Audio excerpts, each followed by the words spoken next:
Competitors win even when we lose. Let's get to work.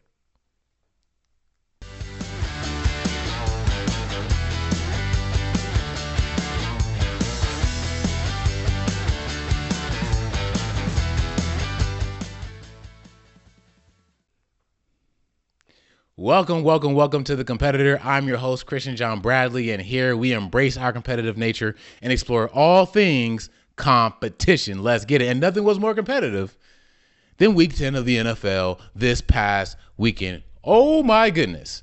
So many close, amazing victories and devastating losses. We also had some blowouts, and that really brings up the question of what do we prefer? Let's get into it. So you see, we watched the thrill of victory and the agony of defeat. Teams, after winning, running on the field in celebration, and other teams, after they won, they tried out and like it was no big deal. But we also saw other teams and other players like just devastated on the field, and other players after losing just like walk off like nothing else happened. And that really brings into the question about competition. And that is like, because the joy and the despair of losing or winning intensifies the closer the game is. The closer the game is, the more the joy intensifies in a win, or the despair intensifies in defeat. And we're exploring this. So let's look at the close matchups and the close wins this week. So we have Kansas City stays undefeated on an insane blocked field goal to end the game. That was insane. Chiefs win, of course, 16-14. But this is becoming like legendary and mystical, because even though I was watching, I was like, man, like Broncos played well. I'm like, Bo Nix, like, earned my respect. Like, good stuff, man. And you just knew like they were going to lose, but at the same time I didn't. Because Chiefs are one of those teams that I have to see it to believe it. When the clock hit 0, that's when they lost. Other than that, you never know. And that's exactly what happened in that moment. The only thing that could happen is a blocked field goal for them to win that game. And that's exactly what happened. You can never count them out. What a performance by the special teams. Chiefs are just insane. And the Steelers, other 1 point win.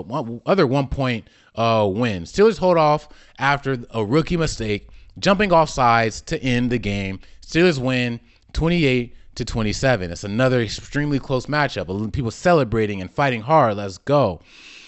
Then the next one, insane, unlikely, improbable, almost unrealistic. Lions hold off and escape Houston with a victory on a walk-off field goal that just scraped the uprights, literally. They won 26-23 despite Jared Goff throwing 5 interceptions. Now, here's the reality of that. You know you still have a chance when everything is going wrong and you're still in the game. It's within reach. Here's why. Because the opponent is still allowing you in the game. They're saying, I don't believe in myself enough to put you down. I want you to put yourself down. But if you're a real competitor, we already know that ain't going to happen. So let's get it. But I was like thinking about this, and even within myself, the times when I've lost close and the times that I've blown somebody out, like I'm like, what is it that gives us that feeling of joy, and why does that happen? And here's what I thought about. So like, losing close is so painful because the closer you are to a win, the more ownership you take of it. And the closer you are, the more invested you are in fighting to keep what is yours. On the flip side, you also have somebody fighting for the exact same thing that they think is theirs. So not only do you envision yourself with the victory more, it's also trying to be taken from you even harder as well. So it requires more fight from you. And because it requires more fight from you, you are more invested in it. And that's why it's devastating when you lose. Devastating when you lose. But that's also why it's exhilarating when you win, though, because you're like, let's go. Like, I did this. Let's get it. I kept what is mine.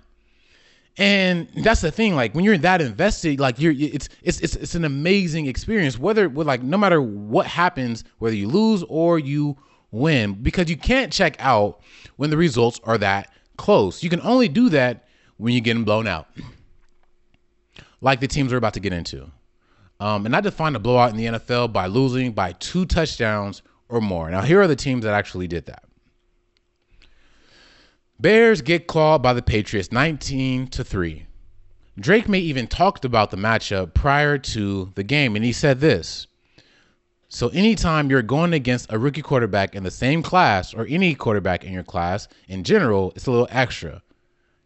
I'm looking forward to competing against them, and I'm looking forward to getting a chance to play the Bears. He delivered, and I respect it. That someone that acknowledges the stakes are different. Like, every competition isn't the same. When you're going against somebody that's in your class, you're always going to be compared to them, whether we like it or not. He delivered. Next, Jets get blasted by the Cardinals 31-6. Jets just aren't a good team. You know it's bad when no one has the answers. No one has the answers. No one knows what's really going on. And these teams, like, look, I'm getting ahead of myself. Last one. Cowboys get pecked by the Eagles 34-6. And this loss reveals devastation produces delusion. 2 instances here by 2 of the Cowboys' best players. Cowboys receiver CeeDee Lamb blamed his losing of the ball to the stadium, but he also said to tear the entire stadium down and build up a new one.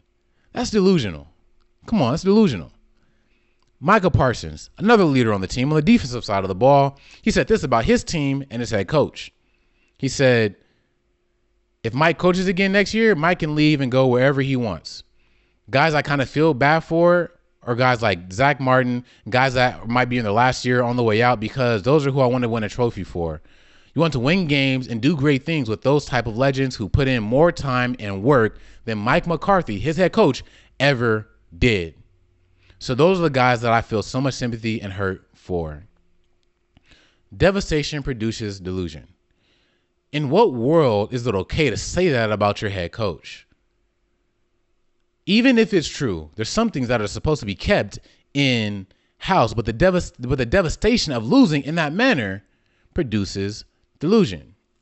Now, when you're getting blown out, you're like, oh yeah, man, it wasn't that bad. It wasn't that. In reality, come on, man, like it's that bad. And so I'm summing all this up to pose a question for you to answer. Would you rather lose in a blowout or lose by 1 point? Comment below for your responses. I'm looking forward to it. From the competitor, I'm your host, Christian John Bradley. I'll see you next time.